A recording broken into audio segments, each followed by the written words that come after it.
Live from parts unknown, you're listening to Simon Miller's Pro Wrestling Podcast, the only wrestling podcast on the planet, we think. Sit back, relax, prepare for positivity to run through your veins as Simon Miller gives you your weekly dose of powerful pro wrestling audio. It is Miller Time. Hello and welcome to Simon Miller's Pro Wrestling Show. My name is Simon Miller, and yes, this is a pro wrestling show. Thank you very much for joining me today. If you've never listened before, well, I'm going to say doubly thank you. That's not fair. It's like when you join a bank. Sometimes when you join a bank, they give new people like some special love. We don't do that here. So love to everyone. Love to everyone that tunes in each and every week, and love to you if you are brand new as well. If you don't know, all of this is supported by patreon.com/Simon316. You can head over there and check some stuff out. Subscribe to my YouTube channel. Just search for Simon Miller on YouTube, Twitter, Instagram at SimonMiller316. And talking about Patreon, what we like to do here on Simon Miller's Pro Wrestling Show is get Patreons on to talk wrestling, because it always sparks interesting debate, because you never know who you're going to speak to, which is kind of true. Not necessarily true today, because we've had this man on a few times, and I'm very happy to say he's back today all the way from the United States, which is, I always enjoy, because it's crazy. It's my man Joe. Joe, how you doing today? Good. Glad to be back on. Always good to talk wrestling with sensible people that, don't talk about it like it's the worst thing around. So... Well, dude, there's a lot of that. Well, I don't know. It's kind of 50-50 at the moment. Yeah. You've kind of got 50% of people who like, AEW is the best. Yeah, wicked, awesome. And then they're also like, yeah, WWE, death, we're all going to die. It's the end. So it's an interesting time to be a wrestling fan. My thing, too, and we kind of saw this at Fight for the Fallen. I'm so happy there's competition, and I'm so happy there's AEW. But I think so many people put them on such a pedestal to right every wrong that's ever been made in wrestling that they'll make mistakes like anybody does. And I hope people realize that, because you're not going to get that promotion that books everything perfect and tells the stories like The Librarian and some other stuff like that. And there's going to be a 6-month thing, I think, for the fans to wrap their head around. It's competition. You might love it, but it won't be perfect. Don't get, I've watched this one show. You know what I mean? Because we put AEW on this, it's going to fix everything pedestal. And so I want to, as long as people realize there's going to be things that go right and wrong, I think it's awesome. Yeah, no, I think that's fair, and especially this week. If you've been keeping up to date, obviously they announced their TV deal that's going to go live October the 2nd on TNT, and I'm sure we'll get some information over here in the UK. But even if you listen to sort of some of the fallout with that, Dave Meltzer was saying that this is not going to be a show. It's not going to be a New Japan show. There may even be some stuff they throw at the wall that doesn't necessarily stick, or it may be a bit different. Or it may not be to everybody's tastes, but that's the whole point. We're going to give things a go. We're going to throw some stuff at the wall. If it works, great. If not, we'll try again. But I think we have to remember that it is a work in progress, and it's a brand new entity where they need to establish. Because everyone says, "Oh, don't be WWE, don't be WWE," and don't be, but you still need to figure out what you are, and that doesn't happen overnight. Even if you've got a plan down on paper, you still need to, you just need to work out what exactly it is that you want to do. Agreed. And I think you're right. I hope people remember that. I hope people give them the benefit of the doubt. But to segue into something that we were having a brief conversation off air before we started, the big news, I won't say the big news, but it does seem very likely that soon WWE is going to announce that NXT is going to FS1 on Wednesdays. And yes, the main reason is because they want some competition on Wednesday nights for AEW, whatever the hell their show is going to be called. So we'll have to talk about that at some point as well. But my friend, you were basically telling me how much you love NXT and how you want to shine a light on it. So I said, okay, well, that's how we'll begin the podcast. So let's do that right now. Talk to me about it, my friend. Talk to me about your love of NXT. So it was kind of like everyone, so when Stomping Grounds was coming, by the way, I love the fact you had someone on who was positive about Stomping Grounds. I think that was awesome. But yeah, it was good, wasn't it? I like that. So I was just that thing where I was I was just kind of going through the motions, watching stuff. I wasn't really into it. And my wife even mentioned, she's like, you don't even look like you enjoy watching this a lot right now. And I was like, you know what? And so that Wednesday night, they did a house show here in town, NXT did. And I got first row tickets for me and Giles for what was it? $40. It wasn't bad at all. And didn't know much. It's one of those things when you're married with a kid or just grown with a job. NXT was always on that list of things to do. Oh my God, I love NXT. Why can't the wrestler be? The storytelling makes sense. The character, who's, and I'm convinced now the most over person in that entire company by a country mile is Velveteen Dream. When I don't know how he looks that. I agree with him on Wrestling Observer. I don't know how he can look that good on that salary for those shows, and can make that many jokes about his penis on PG TV that are always funny. But whenever we watch Raw or SmackDown, Giles has like 10 questions. And honestly, if I worded them the same, they're a lot like what you sound like on Up, Up, Down, or, on why stuff. Like, why'd they do this or why'd they do that? He never asked me a question about this show because it made sense. And it told us, like, he got everything. But, like, so the match it closed with, Adam Riddle and, good Lord, Matt Riddle and Adam Cole. I knew what you meant, dude. Yeah. We don't do that on this show. We understand what people mean. And between that, so it opened with Velveteen Dream. It's just, they did all these different things. And of course, we got to see Shayna Baszler. So, as you probably know, in this great state that's Texas, there's states that love themselves, and then there's Texas. That's why we keep, that's why we always try to. Mark Henry had a job because he could throw them hook 'em horns out for 10 more years, right? So, yeah. Whenever you come to Texas, you always defend against someone who's from here.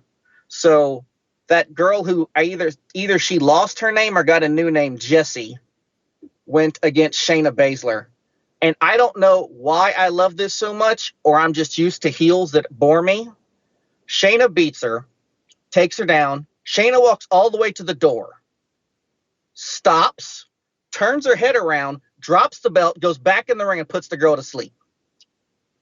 And it was just this, like, it's not even anything that big, but I'm just so used to the chicken crap heel, she is so good. And I made the joke to my wife that if there's one thing that you've caused me now, Simon, is I now live in fear of when these great characters get called up, and she's now the, white meat babyface defending the American flag as the new great babyface in wrestling, because there's no way Vince is going to get Shayna right. Which is weird, right? Because that's one of the easiest characters to get right. I know what you mean, but the strange thing, a lot of people say this, the strange thing with that to me, again, it's the easiest one to get right because Shayna Baszler works because she's Shayna Baszler. Yes. That's it. That's the long and the short of it. And who can trust him?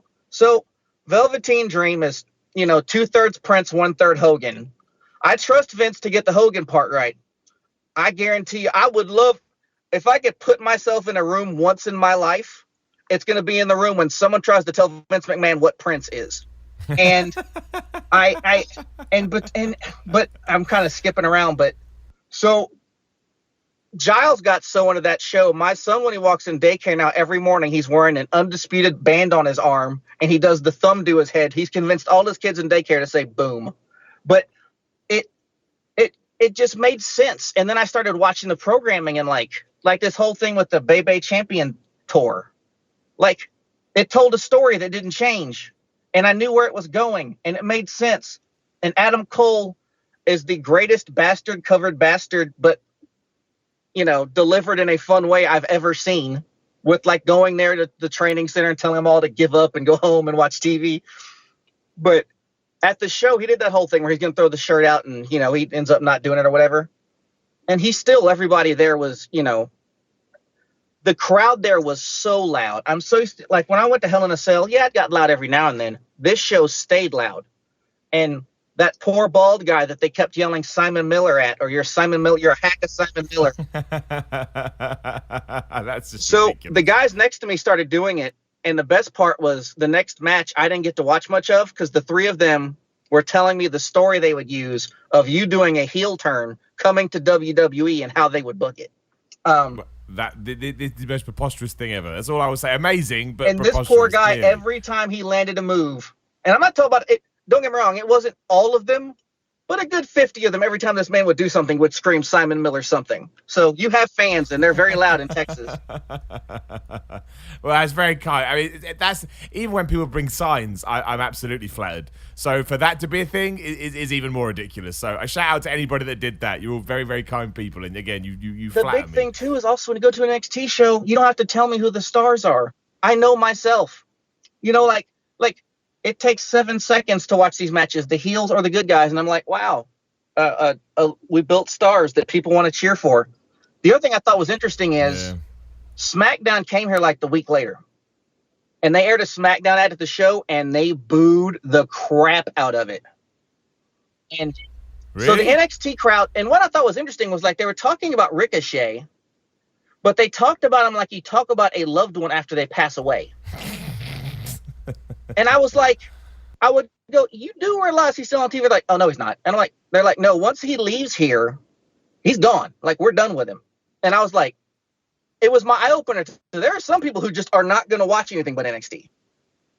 And I was the number of people there that would sit there and tell me they hated the WWE product except for NXT. That was mind blowing to me. Like, it was just like they were like, yeah, we don't. When have you watched Smackdown or Raw? Oh, it's been 3-4 years. I gave up on that forever ago. And like when they booed the Smackdown ad, I was like, I did not realize that you had so many people that were. I assumed you at least would like the main roster, but there were a lot of them who just did not care at all. Yeah, that's crazy, isn't it? I mean, it kind of sums it up as well, just the bizarre divide you have in WWE sometimes. And I'll promise I'll keep this short. I was going to tell you why I was almost late for this call. So. Oh, yeah, you said, yeah, I want to know so this. Dumb. I want to know. So I'm dropping my kid off this morning at daycare. They have a play they do every summer. Imagine a bunch of 3-year-olds trying to memorize things. It's as entertaining as you think it would be.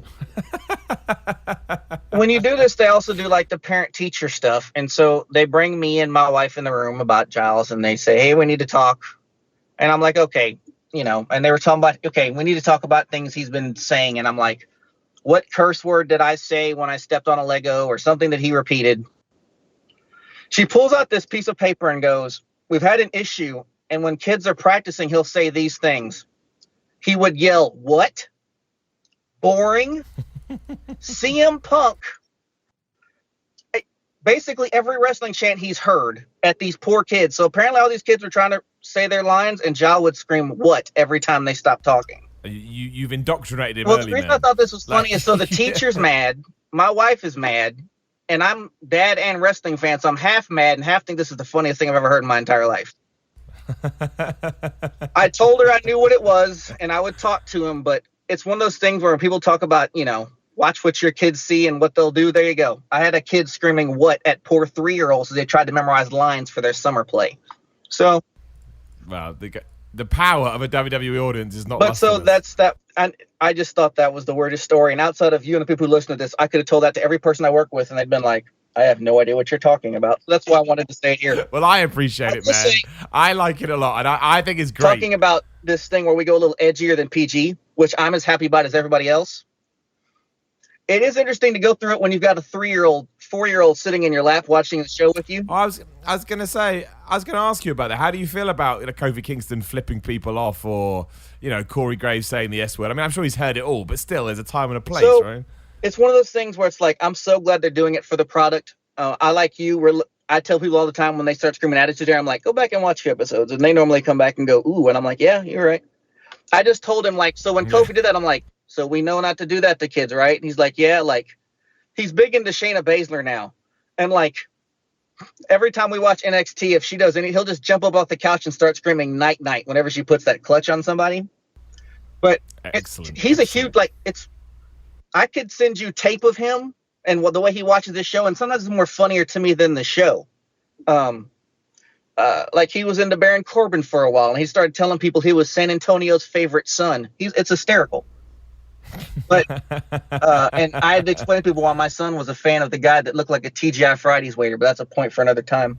But I just told him don't say those words or don't do these things. But I think that's a parent-kid thing. I think that's just but other than screaming what, I told Carol of all the things he could take from wrestling, I'm glad this is the one he took. Right. Well, yeah, exactly. The least offensive one. But to go back to the NXT and bring this back real quick, it's just, I was amazed at and I know it's, people talked about why Triple H didn't get picked for the Raw and SmackDown thing. And to me, it made 100% sense why he didn't get picked. Because everything I read says, well, everyone on Wall Street knows that when Vince McMahon dies, the stock's going to take a tumble because he's the guy that made wrestling work. So the last thing you need is the guy taking it over for him, not looking perfect. So if they gave Triple H anything and it didn't go well. No, I totally agree. So now you can give it to Triple H and they can say, look what he's done with this promotion and da-da-da-da-da. But going back to that, I don't know if it's all Triple H or the fact that he hoards all these employees who can't stand Vince and says, please stay in Florida till I can take control and don't quit. Road Dogg, please stay. but the matches make more sense. They don't all look so WWE rehearsed. Like, it makes so much more sense. And like, they kind of did it with Seth Rollins walking around with the chair. But it's just, I'm so sick of the dumb baby face that everything just happens to them and they're like, oh, shucks. Mia Yim right now just attacking these friends of Shayna Baszler. And I'm like, yes, finally a baby face is like, I'm fed up with you. I'm going to beat the crap out of every one of your friends. Come find me. And I'm like, that's not genius. But to me in 2019, it's Shakespeare because of what I watch normally on the main roster. But sometimes I know what you mean, but also sometimes the simplest stuff is the best stuff as well. You know, sometimes you don't need to overthink things, and I think WWE has a track record. I mean, Bret Hart versus Vince McMahon sums it up. You don't always need to have, you know, a Shakespearean storyline. You just need to have something that, you know, that people can understand, people can enjoy, but more importantly, has a payoff that makes people go, okay, that was fun. Like, and I think that's the kind of thing that we miss. Well, the problem is they'll I get it. It's stop swerving. You don't need to just swerve. There are stories I know what's going to happen that still turn out great. And they try so hard. Well, of course, yeah. Like Kofi Kingston, right? Yeah. We all love Kofi Kingston because it was just a lovely payoff. And you're like, oh, you know what's funny? Awesome, I was thinking it at WrestleMania. It's one of those things where I wanted to try to think it through my head. My thing at WrestleMania, I kept saying, was what I wanted them to do was for him to lose at Mania, to then get that huge build-up, to then do it at SummerSlam after they built him up to be a champion. But what I loved is when they made him champion, he won so much they did that anyway. So I was happy with it. I just wanted Kofi to get the reign he deserved, and I was worried about how they would handle it. But I think they've done really well with it. Yeah, they have, and I will say this. I agree with you. There was a small part of me during that Battle Royal to face Brock Lesnar. I really wanted Orton to win that and not Seth Rollins. We'll talk about Seth Rollins in a minute, but yeah, you go first. But it was just, the Kofi stuff's worked out brilliantly, but go back to what I said, it's just, you realize it when you go back and watch the main roster, it's just heat upon swerve upon swerve, and like, I know everybody's doing these, like, a bunch of different podcasts. You know, they do rewatches of, like, the Attitude Era and all that time. Well, I didn't watch much between, like, 2002 and really 2017 when I came back. But that was kind of like the slow decline of wrestling. So I've started watching more shows from that era.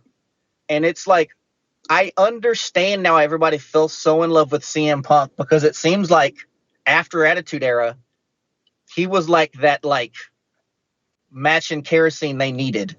That otherwise, it's just seemed like the slow letting air out of a balloon of Vince doing a little thing to bring something back, or them getting one storyline right to kind of where we are now. We've had this slow enough decline, they've had to address it.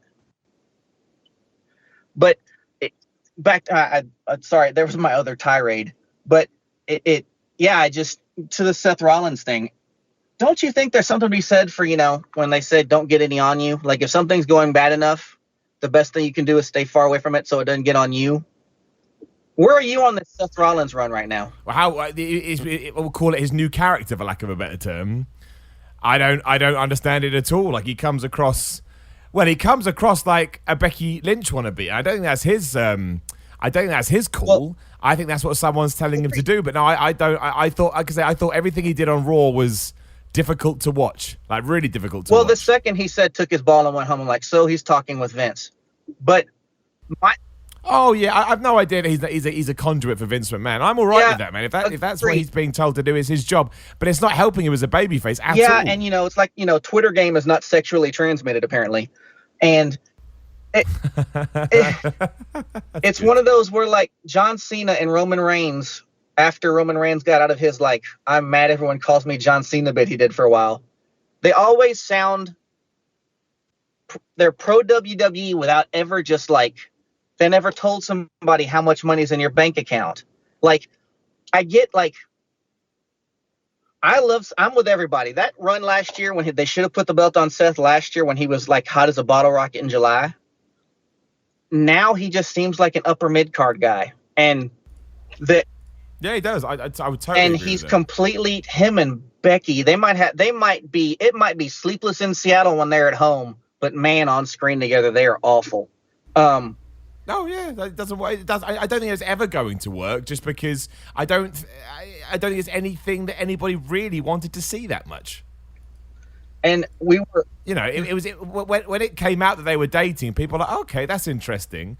But I don't think it was anything that people. I hope that now translates to, to an on-air thing, because Seth Rollins had his own thing, Becky Lynch had her own thing. If anything, it was the worst thing you could do was pair them together, because it just got in the way of everything else. So it's a much bigger problem on the women's roster, but it's just so they clearly are trying to not do Roman Reigns down our throats again, because, they don't want him to get booed. I see they're playing that, and I actually like how they're doing that right now, even if they've I made the comment the other day that Liv Morgan's gotten her blue tongue over more than WWE's gotten over Drew McIntyre.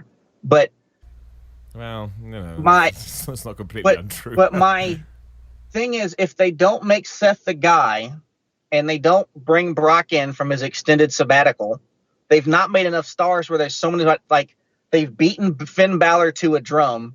And also, Vince has proven, if you ask me for time off, your former partner is going to get your title or a title, so you can sit at home and watch. Yeah. That's true, isn't it? It's so strange that every that rhetoric time somebody has to go home, whether it be Shinsuke, whether it be Bailey, he's like, he wants you. Yeah, look, asshole. Yeah, you wanted to go home? Look who's got the belt now. Yeah, no, it's a funny pattern that's going on at the moment. What did you think, just before we get off topic, what did you think about the Raw reunion this week? Because I haven't actually got to chat to a patron ever since that happened, and I think that it's divided people quite strongly. And it's kind of divided myself too. I really enjoyed it for what it was. But, moving into Monday, it's kind of like, well, how is it going to play out now? Like, it just seems very of that day, as opposed to, tying into something like SummerSlam, which is obviously, it is the second biggest pay-per-view of the year. I know some people like to say it's the Royal Rumble, but I don't think, if you told WWE to put it in a list, I think they put SummerSlam at number 2. I think it'd be WrestleMania, SummerSlam, Royal Rumble, Money in the Bank. Yeah, I think so. Yeah, I don't think Survivor Series has much anymore. So I just by the stories you tell, I think we're right around the exact same age from the different things that you watched and saw as a kid. Yeah, I love Stone Cold. I always will. I didn't need to see Hogan again because me and you are in agreement on that one. Yeah. I'm glad they kept Scott Hall. Long story short, build an angle off this stuff. Like, what did it take? That's what I don't get. It was like when you go see Motley Crue in 2019. Yeah, they were cool in '87, but you've seen it all before, and now it's just Stone Cold is still awesome, but and I know a lot of those guys apparently couldn't get cleared to do anything, but take someone you could have taken Kevin Owens or somebody and used one of those guys. I'm so glad Mick Foley at least probably had the brains to go, can I put over? Well, Mick Foley gets it, doesn't it? I mean, people have been posting quotes from his book. He just understands. Well, Jim Cornette said forever, when people who are the smartest guys in wrestling, he always says Mick Foley. And that's amazing that Mick Foley still has a functioning brain after everything he's done. And I'm talking about the physical trauma, not anything wrong with him. But going back, it was just, when it was over, I had a smile on my face because of the guys I saw, but I was like, what a waste of time. You're going to get a 1-week ratings bump. All these guys are going to leave. You didn't make any, the one bad part too is you brought back all these stars to reinforce to the fans watching. You currently have no stars. Stone Cold was out there. Stone Cold, in 4 words, was the baddest guy that's been in a ring for them in 5 years, so that he could leave the ring and everybody at home would go, great, where's Roman or Seth or some other guy? Because 50-50 booking, yay. It's just, you didn't build an angle to build off them. You showed everybody your current talent hasn't been built correctly. It highlighted more problems, but it gave us what were those, Pop the Music version 84, where it's they gave us that for wrestling for the night, but now it's back to your regularly scheduled programming where we highlighted everything we currently do wrong. I think that's it as well. I don't mind seeing Austin come out there and do his thing, but I guess I was just a bit surprised there wasn't. I know he did the Bray Wyatt Mick Foley thing, but I was just a bit surprised there wasn't something else that could really build towards this week. I thought that would have been a given. I thought it made perfect sense to do it. I guess that was it, right? I was just surprised. I was just surprised that they didn't counteract and one thing with something. And I wanted to see if this made sense to you. I know one of the big things people have talked about was that there was only one woman segment on the Raw reunion, and I agree that. But my thing, and I told my wife this, There weren't a lot of women from that era I think they wanted to highlight or put back on TV. Like, I noticed on the new WWE network, there are certain people that are not there. Like, almost every woman's there, but Deborah McMichael's not there. Like, I think that they were highlighting an era where the last thing they wanted to do was show you where women were with this product at certain time frames. I agree that it stunk that women only got one segment. Like, they should have done more. Like, you know, I mean, they could have done something. I mean, Becky and Stone Cold Kevin Owens. Me and you could probably think of 20 ideas right now. But I just wanted to mention I've seen a lot of that, and I agree that women should have had more of it. But I think WWE might have to look back in their history and go, I don't know how many women we want to bring back and remind you how we used to treat women. And yeah, you don't want people Googling it either, do you? I can see that happening. You know, with all the stories that we've heard in the past, it's likely true. But I mean, it's been an intriguing week for WWE because so many stories have come out. Some are good, some are bad. Like, you know, the Q2 financials came out, and while they weren't great, they weren't as bad as everybody thought they were going to be. To the point the stock actually went up, and nobody was predicting that. So that's an absolute tick box for them.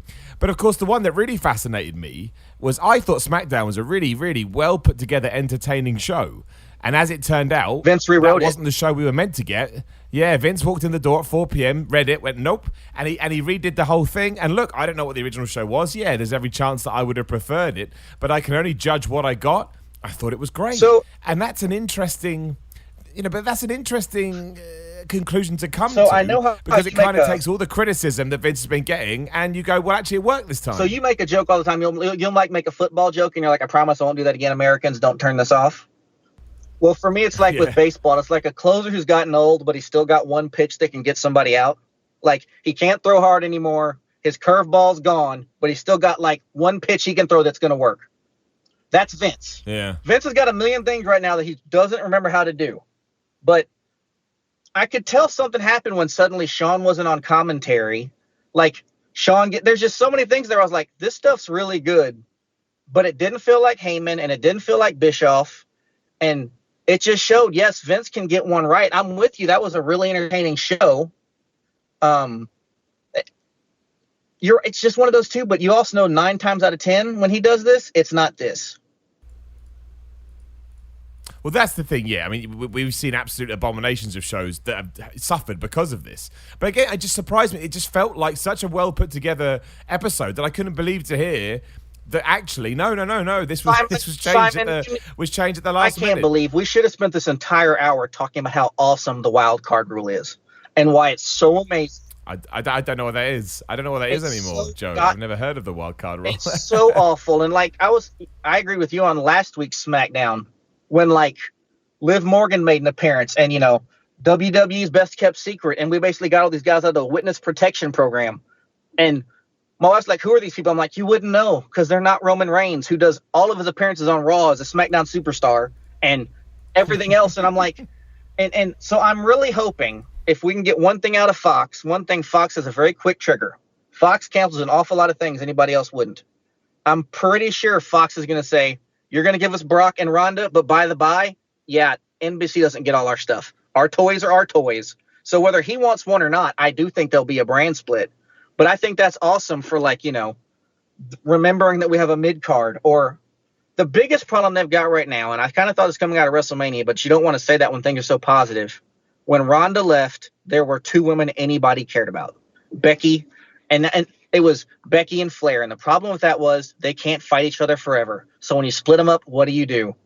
You find a woman who's not ready in Lacey Evans. You've not built anybody up on the SmackDown roster because of you will you, won't we with Mandy.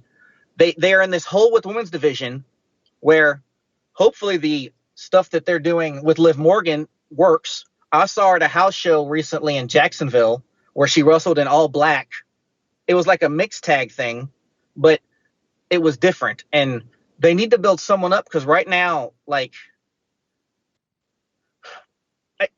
small tirade, I promise this will be short. My only problem with Bayley ever was I was like, how long can a woman wrestle acting like she's a small child? I always kind of thought that. The hugging and all that. And I was always like, how does that change? Well, we've kind of seen it now. The hugging is stopped, sort of, except on all of her clothes and with all the kids and all the little girls. But you've got the sort of Bayley people used to like. with a belt that people have kind of forgotten about, going against Ember Moon, who people probably forgot was on the roster. Like, these are all problems because they had a 2-woman women's division that couldn't fight each other forever. Or am I crazy? No, I think they probably could have built up people better. But I will say that it is a plus to me that we are, pushing Ember Moon. I think a lot of people have wanted that for a long time. And also, given what they've done so far, I really, really am genuinely not opposed to,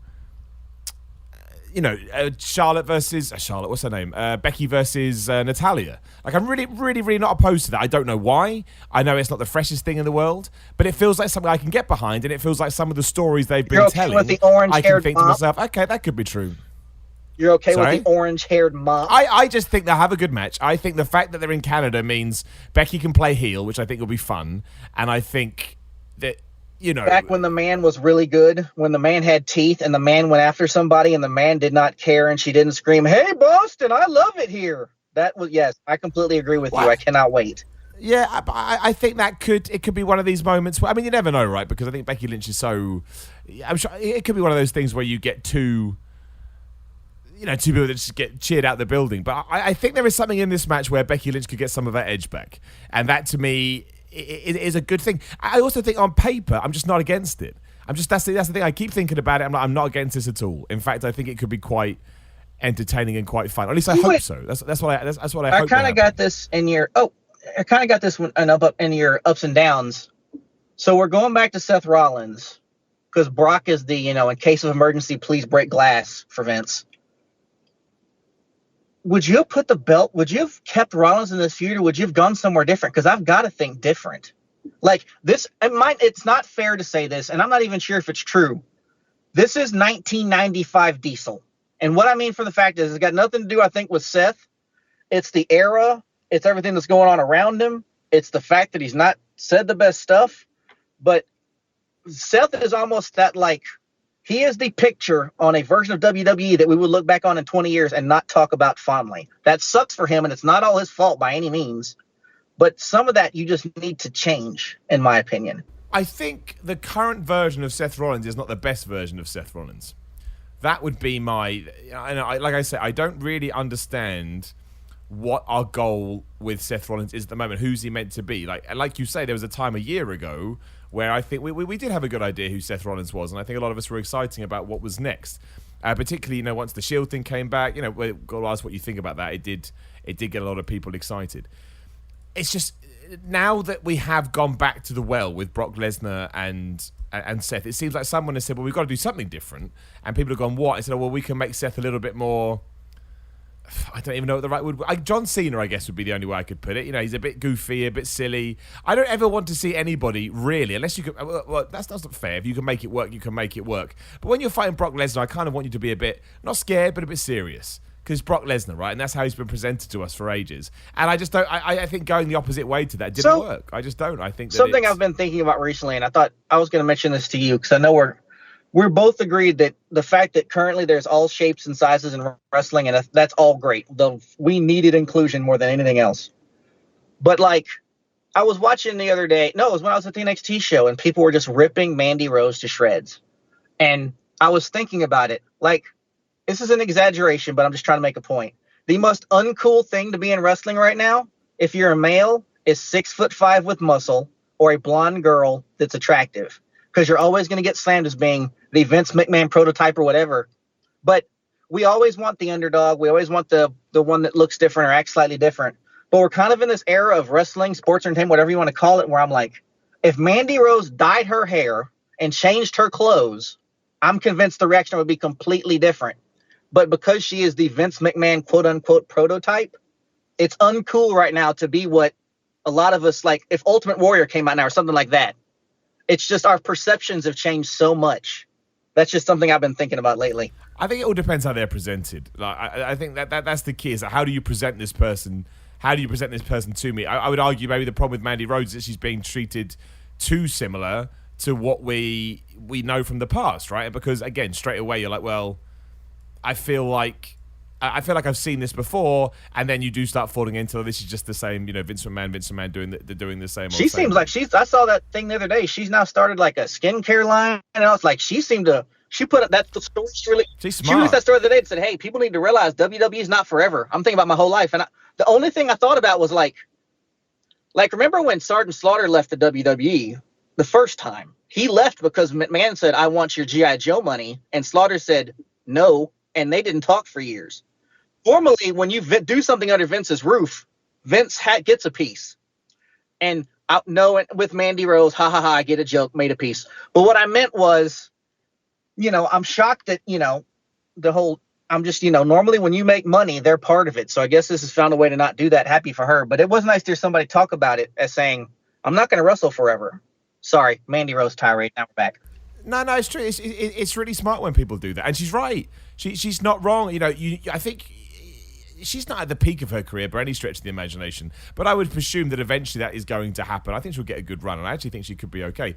But, you want to make sure you're prepared for that much before the fact, and the fact that she did do that, I think, is a real good, it's just a really good example for anybody else that's doing it. And look, I don't mind everything that's going on with Mandy Rose and Sonya Deville right now. They just need a little bit something else. But Simon, they just need to be featured more prominently. But Simon, if we win our championship match, we'll get a chance to get a championship match after our championship match to win a championship match. Yeah, I still haven't figured out. They rehearsed that for hours. Really? Like, I know I'm not on TV. I'm not in front of millions of people, but you got to think when that camera shut off, Sonya Deville was like, "Son of a like." He's given, like Kevin Owens doesn't get scripted right now. The Street Profits can do these things live, it's been so, the second I heard the Street Profits, I'm like, oh, they're letting them talk. But now, again, I love the Street Profits, and I don't think this is helping them in the long run. But we've seen this thing where they've kind of opened up the aperture for people. I hope this isn't Vince's excuse to, we got to do this again and pre-tape and yada, yada, yada. I think it needs to be handled on a case-by-case basis, right? I mean, that was always what we wanted. I completely understand that not everybody can be treated, with kid gloves or vice versa. You kind of have to play it as you see it. I think that was always what I wanted anyway. And if that's where they're at right now, and you need to treat them well, basically pre-record them or whatever. I don't know. And the thing with that is as well, while it was absolutely bizarre, I'm sure when they realized what they said, they were like, "Oh my gosh, we've completely screwed this up," which you had done. But yeah, one thing we definitely need to stay away from is tarring everyone with the same brush, which is what we do a lot, obviously. We do that with matches in WWE as well. It's like, you've got to do the WWE style. And again, hopefully that's something we can move away from. So we were talking... Because it just doesn't work. I'm going to do something unheard of for me, and that's sort of kind of stay on topic. We've been talking about legends this whole show. What do you think about Trish Stratus coming back to go for Charlotte Flair at SummerSlam? I think it ties into pretty much everything that we've been saying. I think it's going to be a great match. Yes. And I look forward to it. I love nostalgia, so I'm a sucker. Well, I am too. Time. But with that, don't get me wrong. The second Stone Cold look like everything I'm critiquing, everything I'm telling you I didn't like. The smile on my face when Stone Cold opened that beer does not say what I'm telling you verbally. Oh no, you could enjoy what you saw, but then also have an observational. But that's fine. Like there's always two sides. This is gonna seem real weird, but so I found a bunch of boxes that were up in an attic after my dad passed away, and it had a bunch of old wrestling stuff in it. For what it's worth, I found. Did you see those Vice documentaries? The one on the Von Erichs? I haven't seen them all yet, and they've literally just got made available over here on a service called 4UK, so I'm finally going to get to see them properly. The night when Ric Flair dropped the belt to Von Erich after the Von Erich brother died, I was in the fourth row of that. I was full. I don't remember that. Man. But what was in there was somebody was videotaping me watching WrestleMania 12, the Iron Man match of Shawn Michaels and Bret Flair. And the reason I'm telling you this is there's a smile on my face that entire match that might go past both of my ears. And it was one of those things where it was like, holy crap, like as much as I see there, you know what I mean? Like, I hope kids can still do that. Like, I don't know if they still do, but I'd forgotten how much you forget how much you love this stuff or did, or when you're paid, like for you, we want your opinions and we want you to give us an honest critique. And what gets lost in there probably is the lifetime Simon Miller fan that thought sat in his living room watching the Ultimate Warrior throw Triple H in the air. Like, you kind of can't be that. You know what I mean? You can't be that guy as much. but then you kind of forget what got you here, I guess. Yeah, I think that's just the nature of the beast, though, isn't it? I mean, that's always going to happen. You have to wear different hats, and you've always got to wear your fan hat, of course, because in many ways that's the most important hat. Otherwise, you know, you're not being true to yourself. But again, you know, if you look at the Raw reunion thing, I thought Raw reunion was a great time. Like, I had an absolute blast. But that doesn't mean at the same time I can't go, yes, but how is this going to affect? And I completely forgot. In next week's... No, sorry, I'm sorry to cut you off. The thing about the Attitude Era I completely forgot was there was one thing that happened there that will never, ever happen again in the history of WWE. They couldn't talk about Hogan. They couldn't talk about San Martino. They couldn't talk Macho Man. They had no choice to look backwards. They couldn't, because they literally couldn't, because they were all their competition. So, they were forced to look forward. Well, since that's not going to happen again, we'll never have that luxury of saying, okay, look, it's all now. We can't look backwards. So, like, now they talk about, you know, if Vince signs Ultimate Warrior, that 4-year deal he offered him in 97, this probably never would have happened anyway. But it's just going back to this whole thing we keep talking about legends and all this stuff. I love legends, but like, you know, like, I'm sure that Hogan, I don't know, maybe there was a medical reason that all Stone Cold did was drink the beer. And I'm sure I know they mentioned Rikishi wasn't cleared to even do a stink face, which I don't know. I hope he's all right. I don't know how you're not cleared to put your butt in someone's face, but that's just me not knowing any better. But it seemed like, I don't know how the rest of them couldn't look at what Mick Foley did and say. Now apparently, I saw this morning, Scott Hall and X-Pac both said they put forward storylines where they did not want to bury the club, and they got turned down. Did you see that? Yeah, they came out and said, "Hey, we proposed not doing that. We weren't going to put them. We were going to help put them over," and they got shut down. Like, Scott and them didn't. They realized, instead of, you know, it doesn't make sense to bury the current roster for legends, and so when the story got pitched, they pitched a storyline where they helped the OC get over, or at least come out where their head was held high.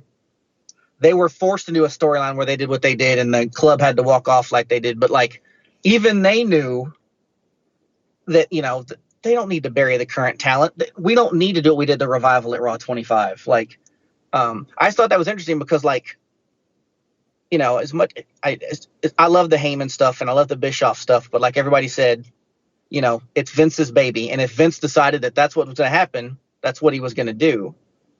But I don't know. We keep going. I'm with you. The Raw thing could have been so much more than it was, and I'm pretty sure the Raw ratings this week will go back right where they were, 2.1, 2.0.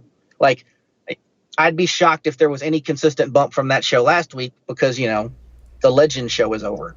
Yeah, I hope I'm wrong too. Like, I really, really do. I hope there is some kind of traction, because I just think it would help. One thing I do want to talk about, just because I see time is up against us, as a fan of NXT, and clearly as a fan that is intrigued about what, you know, AEW is going to do as well. Now, I get it doesn't work in 2019 because we have On Demand and we have. You could choose when you want to watch anything. I wanted to talk about this with you. I'm glad you brought it up. I was going to say this. Yeah, go ahead. But I was just going to say, what? Because you're obviously a huge NXT fan. That's probably, you know, your promotion of choice right now. Do you think that WWE is being petty, for lack of a better word? Do you think it's going to help? Do you think it matters? Do you think they should just focus on their own stock? I mean, let's say that we do run NXT 8 to 10 on FS1. We've got 8 to 10 on TNT for AEW. Who does this help, I guess? Because let's just say that if AEW outdraws WWE, I'm like, oh, wow. But if NXT outdraws AEW, I'm like, man. Do you trust Vince McMahon to keep his hands off an AEW that's on national TV? Because I don't. No, and I guess in a way maybe he doesn't have to if it goes on TV. Maybe that would be his remit. Now, if you were smart, because they won't do this, I'm convinced that we'll be watching NXT where it's the Baron Corbin-led show where he takes out Bobby Lashley and beats down the whole roster. What I would like is, if you're going to do main roster talent, do another hour on like FS2 or on the network that's the actual talent that we need to make better. It does not need to become SmackDown. Well, yeah, it's not a developmental show anymore, the one thing I love about NXT right now is I watch guys wrestle matches and I'm like, oh, they have not been WWE'd yet. They still wrestle like, you know, they currently do. And like, that'll get lost. Like, the last thing we need is, we don't need Sunday Night Heat again. But you were talking about, I would tell you beforehand, just be you. Don't care about them. They're a blip in the radar. Do what you want to do. But they've got so much bad will right now, and nobody trusts them to do anything. I think they feel forced enough to tell us, like, I love Stone Cold, but when he started telling me about the WWE family, I was like, oh, yeah, okay, I get it. You want to convince me I'm part of the family so I don't go watch something else. But it's also that same thing, like, to cross the streams here. It's like when Fortnite was coming out, and God, what the big one before Fortnite that went away because of Fortnite? When they came out and said Fortnite stole our idea, blah blah blah blah blah, we might sue. All that did was bring attention to Fortnite and make people go play Fortnite. And so WWE, by constantly bringing up AEW, might get attention to someone who didn't care. That, like, we've got to watch. We're gonna have wrestling on Monday night, Wednesday night, and Friday night. Somewhere, somebody, I don't think anybody that's not paid to do it, lucky for you, Simon, I'm happy for you, won't be able to watch all of it. And no, like, it's when impossible. I fell in love with so I'm assuming right, listen, this is actually a fan of yours. I did exactly what you said. I taped Raw and SmackDown, watched what I wanted to watch, and that was it. And the next day, watched yours. And I know our likes coincide in a lot of places. I would go back and watch the stuff you liked, saved. And I don't know if that's a good thing for WWE, bad. But there's a lot. And speaking of which, I was going to say, this goes into, I don't have a whole lot of British friends running around. What do you think of NXT UK? I think it kind of ties into what we're talking about now. It's a really good show. However, how on earth are you ever going to get time to watch it if you don't have the impetus to watch it? Like, I watch it when I can, and again, the roster is great, the matches are great. I think Pete Dunne's pretty much left there now to go back to NXT proper. But yeah, it's one of those things where if you're already struggling to fit in Raw, SmackDown, NXT, maybe a bit of AEW, New Japan, and a pay-per-view, I think you're really going to have to be very lucky. And then you got things like get in something else. And then you're like, so Billy Kay's on the main roster and Tony Storm's in NXT. Got it. That makes sense. By the way, on my one point, Bianca Belair is awesome. She's amazing. The fact God, I love her so much. And I know we're up against it. That squash match she did where she just took off her earrings and beat the bloody crap out of that one girl a couple weeks ago. That was like the best squash match I've seen in years. I was like, wow, again. But this goes back to why NXT is like, everything they've done has been so good. But like, should WWE focus on their own? Yes. I don't think Vince is capable. I don't think Vince knows how, like, Vince knows that he wins by going after his competition. I'm going to tell you that they suck. You're going to know that they suck, and we're awesome. I don't think we could have ever expected a McMahon to ignore them, which always goes back to when everyone says, when Dave McMahon dies and the seas part and out comes Triple H to save the world, we have to remember he was taught to run this business by Vince McMahon, his father-in-law. I love Triple H. I'm on the Triple H good guy side. But, Triple H didn't try to take over Europe for no reason. You know what I mean? Like, no, I think, when it comes to that, I think you just got to wait and see. Well, I agree. I think that's what. Oh no, I completely agree with you. That's what I was saying. I completely. I think it's one of those things you have to wait and see. And I think the good thing is, I tell you what, if Vince McMahon does take over NXT a little bit, or has more input when it moves to FS1, I actually think that's going to not work wonders necessarily, but it will really shine a light on just how much the differences between Triple H and the difference between Vince McMahon. I mean, the good thing about Triple H is that he has a knowledge of all of wrestling, not just WWE wrestling, which has always not seemed to be the case with Vince McMahon. And, all the guys that we now enjoy that may not necessarily being pushed in the way we want, be that Ricochet, the Viking Raiders, whoever, I need to go through the list. Even Johnny Gargano and Tommaso Ciampa when they had their brief run on the main roster. I don't think that Triple H would have treated them that way. And as you said about Vince McMahon having, being the old pitcher with his old ideas, he probably still does look at the 6'2", 250-pound guy as the number one. I don't think Triple H does. I think Triple H has a different opinion on all of that. I will say, though, the thing I can't wait for is when Lacey Evans comes out to debut her new tag partner, a blonde hair dyed Shayna Baszler, to come out and be her, her 1950s compadre. Like, that's what I'm looking forward to, Simon. I'm looking forward to that. Now, granted, I think I don't think Triple H might have the pullback there. Some people think if he's really the maddest guy at night, but I'm with you. Like, every time I watch this stuff, I'm just like, what, if Triple H can't protect these people, like, again, I would give up almost all of my earnings and livelihood to sit in a room when someone goes, "Hey Vince, let's talk about Purple Rain." You know what I mean? Like, they're like, he watched the Suicide Squad and made Riot Squad. Like, there's just so many things you hear where it's just, I'm really curious when he sticks his hand in that cookie jar what comes out, because the one place they've got goodwill is NXT. And I will say that if they lost that goodwill, if I was at AEW, I'd be licking my chops. We'll find out, man. I mean, we have, the first week of October has all of a sudden become one of the most interesting months in wrestling history. I mean, the fact that we have AEW launching, then 2 days later, we get the first Smackdown on Fox. I don't think anybody could have predicted that. Real quick, I do want to say this because I feel like I've been so negative. I'm actually really high on the product right now. That's all right, dude. I like the changes we've seen on Raw. I like the fact we found Liv Morgan and them on SmackDown. I like where all this stuff's going. So I'm actually really high on it. But when you talk about things you love, sometimes it doesn't sound like you love them. but dude, you just hit the nail on the head. When you have a critical debate, you're critical. Because it's, if we just sat here and said, "Oh, this is good," and I go, "Oh, yeah, it is," and you go, "This is good," I go, "Oh, yeah, it is," there's not much to say because people know when things are good. It's the same with Twitter. Some of the times the reasons that these... that the negatives are louder, or at least they sound louder, is simply because you know why something's good, whereas when something's bad, there is a question of, well, why did that happen, and what do we do, and so on and so forth. So I think everybody knows that I love wrestling regardless. You have now made that clear as well. You're all good, my friend. There is absolutely nothing. Like I said, Simon, thank you for these. Thank you for these. I know you like getting Patreon people on, but it's also kind of like a wrestling therapy session.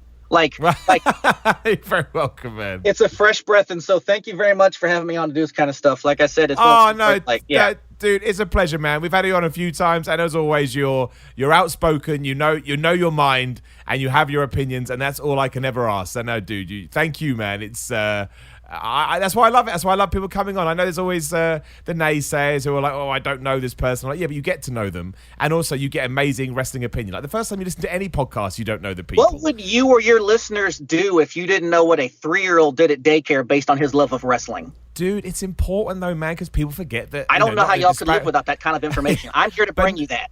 But not in a disparaging way, but wrestling's for kids. I don't mean that in a bad way, but when did we all get into wrestling? When we were kids. Nothing wrong with liking it when you're an adult, but the bottom line is that it is something that appeals to a child's an eye. So I think any reminder of that, like I said, my mate's got 2 kids and they're exactly the same. And I think any reminder of that is a worthwhile one to just take a moment and go, well, it's not as bad, as we first thought. So no, you've got nothing to worry about there, dude. But look, man, thank you so much for coming on again. You're always a blast to talk to. I love the fact that you don't hold back, and I think more people should be like that. And you're happy to say you like the product too, which again a lot of people seem totally against doing as well, which I don't understand.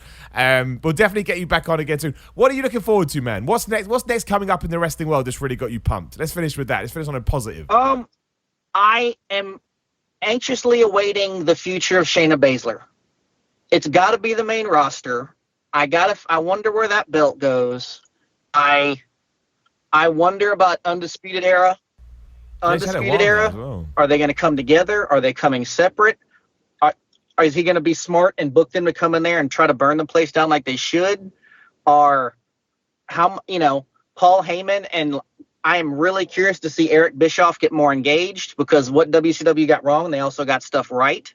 I think for the first time in a long time, there are a lot of really intriguing questions right now that they've got going on. So looking forward, I'm just curious, can we do a good NXT call-up now? I think we can. I trust, I also think it's interesting that Ronda Rousey might be back soon. There's a bunch of things I'm looking forward to from that perspective. Yeah, honestly, bring her back. I'd be well up for Ronda Rousey coming back. I think that, absence makes the heart grow fonder. And as you said earlier, I think we can kind of see now that she did bring a lot to that women's division. Be that because of the way that she was booked or because she was Ronda Rousey. Becky needs her back, actually. I think Becky needs her. Well, I mean, it's probably true. Yeah, I think Becky needs her back. Think about all the times that, Austin would win the title from Rock and they were able to continue their feud for a little while, or vice versa, or, numerous other people. I think sometimes you do need that fallout where they go on a little bit after WrestleMania. Like Cole and, Adam Cole and them. This is their third match, and no one's mad about that. Because they're enjoying the feud. No one, because it's been so well done. It makes sense. And it no one's like Baron Corbin again. So Baron Corbin is an interesting case. Although I do think he gets a bad rap. And on that note, what a way to end. I agree. What an way to end. I think Baron Corbin gets a bad rap. That is a way to get people flooding in the comments. Joe, man, thank you so much as always for coming on, man. Thank you for your time. I really, really do appreciate it. Thanks, man. That's all good, dude. And we'll get you on again soon. Again, if you want to come on the podcast, go check out patreon.com/Simon Miller 316. Also, come follow me at Twitter and Instagram at Simon 316. I'm on YouTube, where sometimes live versions of this podcast are. Just search for Simon Miller in YouTube. And again, if you're into wrestling merchandise, I do have some of that as well at, simonmiller.bigcartel.com. Joe, thank you again, my friend. If you want to come on the podcast again, check all of that out, and we'll be back next week. Enjoy your weekend. We've got Smackville. Didn't even talk about that because why the hell would we? But enjoy Smackville, and I'll be back next week.